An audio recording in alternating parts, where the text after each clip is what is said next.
Good morning, everybody. This is Lindy. Today I want to do a shout out and a thank you to my supporters, Roland, Justine, Cindy, Yvonne, and Tammy. I like your guts, Gabriel, and I'm going to spell this one, Ginacadarela. Thank you very much for supporting my channel. You used Super Thanks and Cash App, and it was very much appreciated.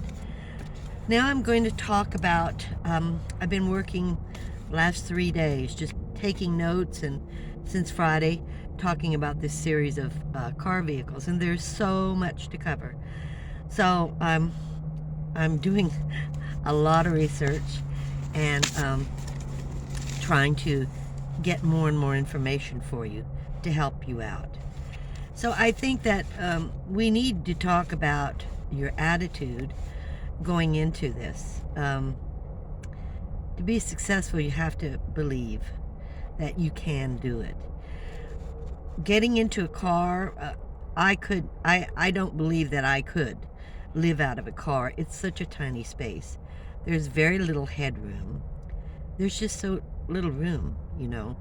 I mean, you could put a tow bar and a basket on the back. You could put one of those carry-alls, you know, on the ceiling to give you more room. But again, I'm just not agile enough to be able to crawl around in the back of a car to sleep and eat and cook.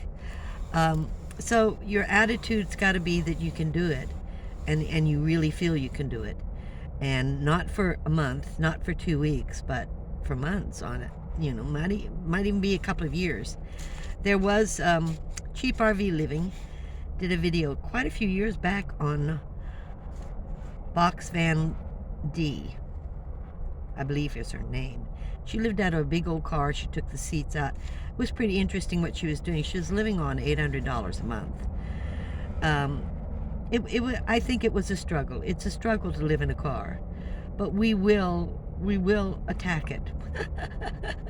We'll go after it.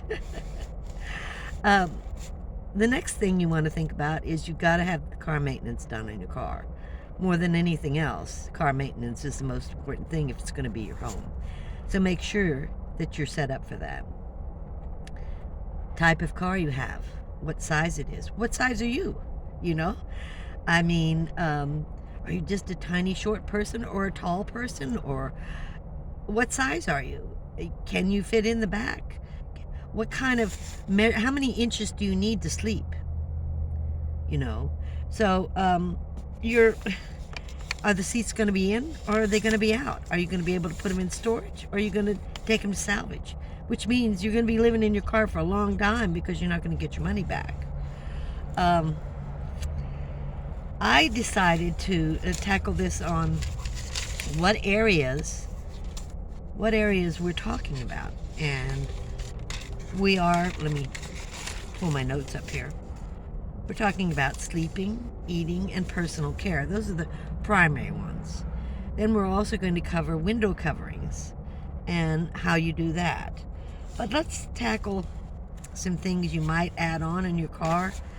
Rain guards for at least the front windows, the back if not possible, if you can afford them.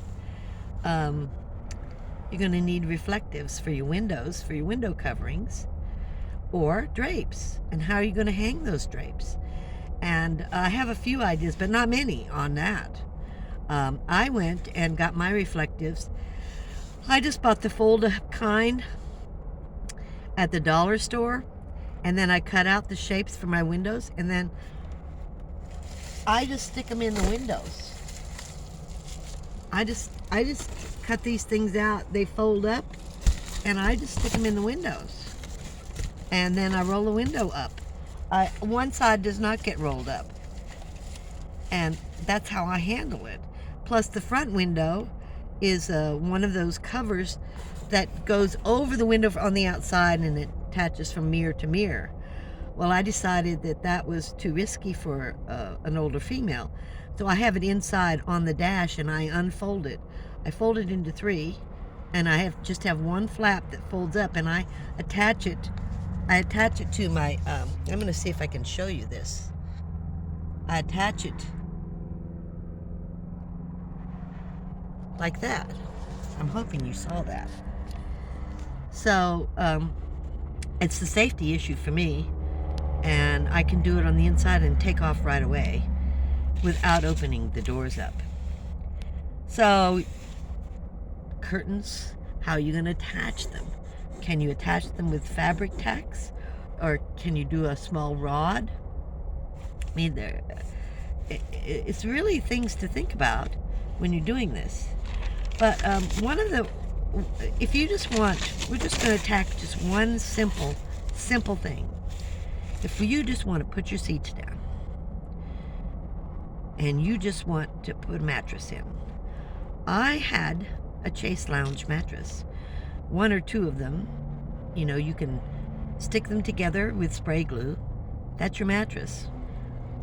Just get in there and lay on it, you know, wrap a sheet around it. I mean, we're talking cheap, simple way. A bedpan. Why do you need a 5-gallon bucket? Bedpan, which a subscriber suggested, which was an excellent suggestion. A bedpan. And if you can sleep on that Chase Lounge, then you will have enough, I believe, depending on the size of your car, to put a few crates, a board across the crates on the other side, where you can have food and storage. Or at the back. Again, so you can cook on the board on the top of the crates with a small stove if it's in the rain, and you need a tent. Another subscriber suggested that many of these places you can go to out on BLM land, you have to have a tent. I did not know that, but you do. So you need a tent. I like those square pop-up ones, but how expensive are they? How much money do you have? Just without the tent, just the bedpan and a tiny stove for under $30, maybe some propane or not, no solar, no nothing else, just your clothing and food, a cooler, you're done. That's it. That's what you need. But you need, window coverings. How are you going to do it? So I just thought I would just give you a few ideas, because again, this is what I'm studying. I'm going to measure Chase Lounge cushions. I used a baby crib mattress, and where my feet hang out, I'm only 5'3". Where my feet hang out, I just put extra blankets, and no problem. But I'm going to measure that, and I'm going to show you the measurements. And then if you measure how much headroom you have, there's many things you can do. Those fold-down cushion chairs where you just sit it on the floor and you sit there. But are you agile enough to do it? What's your age? What's your size? How much room do you need to sleep in? So I just wanted to keep in contact because I'm doing so much research. I didn't want to just not do videos, but I do want to have you thinking about all this. And many of my comments are excellent, and I'm writing down a lot of the comments because I want to bring those up too and tell you who commented. So thank you for watching. I'm going to try and do another video for the next 4 or 5 days on these subjects, and I hope that it is helping someone in some way. I really think you should have a van.